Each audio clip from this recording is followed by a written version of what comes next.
Pemirsa, hari ini umat Hindu merayakan Hari Sugihan Jawa. Sebenarnya ada 3 jenis. Rerainan Sugihan secara berurutan dimulai Sugihan Pangenten dilaksanakan pada Rabu Buddha Pon Wukusungsang. Tapi jarang dikenal, menyusul Sugihan Jawa pada Kamis Wrespati Wage Wukusungsang dan dilanjutkan Sugihan Bali pada Jumat Sukra Kliwon Wukusungsang. Meski ada 3 Sugihan, kenyataannya tidak semua diperingati. Umumnya dengan latar belakang tertentu, umat Hindu hanya merayakan salah satunya.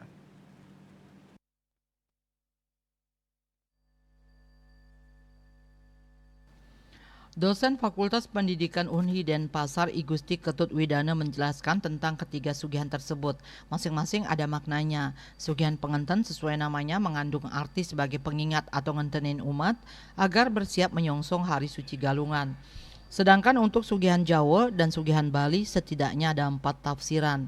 Pertama, secara historis merujuk lontar Purana Bali Dwipa, dikatakan dengan adanya pemasukan pajak hasil bumi dari luar Pulau Bali, yakni Makassar, Sumbawa, Sasak, dan Blambangan, yang berada di bawah kekuasaan Baginda Raja di Bali, diupacarakan pada Wrespati Wage Wukusungsang sebagai Hari Sugihan Jawa.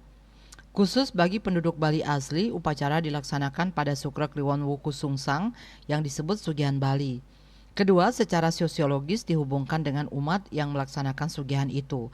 Kalau Sugihan Jawa dilaksanakan umat Hindu yang berasal atau merupakan keturunan dari Wong Majapahit, sekarang menjadi bagian mayoritas dari krama Hindu di Bali. Untuk Sugihan Bali diperingati umat Hindu keturunan Wong Bali Mule atau Baliage yang sudah eksis sebelum kedatangan pengaruh Majapahit. Ketiga, secara filosofis, Sugihan Jawa dimaknai sebagai momen pembersihan di luar diri manusia yang tiada lain buana agung dunia beserta segala isinya. Pembersihan dalam arti alam beserta sumber daya hayatinya harus bersih dari arogansi manusia yang hanya cerdik mengeksploitasi tetapi tidak cerdas dalam merawat, menjaga, dan kemudian melestarikannya.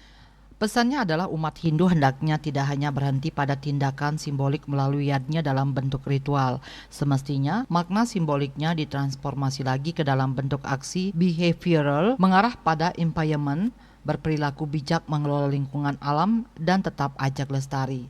Keempat, ada tambahan tafsiran secara etimologis, bernuansa etnis, geografis, berkaitan kelaziman orang Bali di masa lalu lumrah menyebutkan seseorang yang pergi keluar daerah bahasa Bali ke Jabe dengan sebutan luas ke Jawa. Kebalikan istilah Jawa, Jabe adalah Bali ke dalam, wali, mewali, kembali pada diri sendiri. Terkait ritual suci Sugihan Jawa Bali sejatinya adalah mengajak umat Hindu dan manusia pada umumnya untuk setiap saat ke Jabe atau keluar diri, menyaksikan dan mencermati fenomena alam Buana Agung yang faktanya kini kian krisis sehingga tergerak hati melakukan bermacam aksi untuk menanggulanginya agar tidak semakin kritis. Pada momen Sugihan Bali, umat Hindu diharapkan mendapat inspirasi untuk muali atau kembali masuk ke dalam diri, melakukan kontemplasi guna membangkitkan kesadaran kosmis bahwa semua yang ada adalah Tuhan, Sarwam, Kalu Idam Brahman. Manusia sebagai makhluk sempurna dengan kelengkapan Bayu Sabda Idep menjadi penentu mau dibawa kemana nasib bumi ini. Bali Post melaporkan.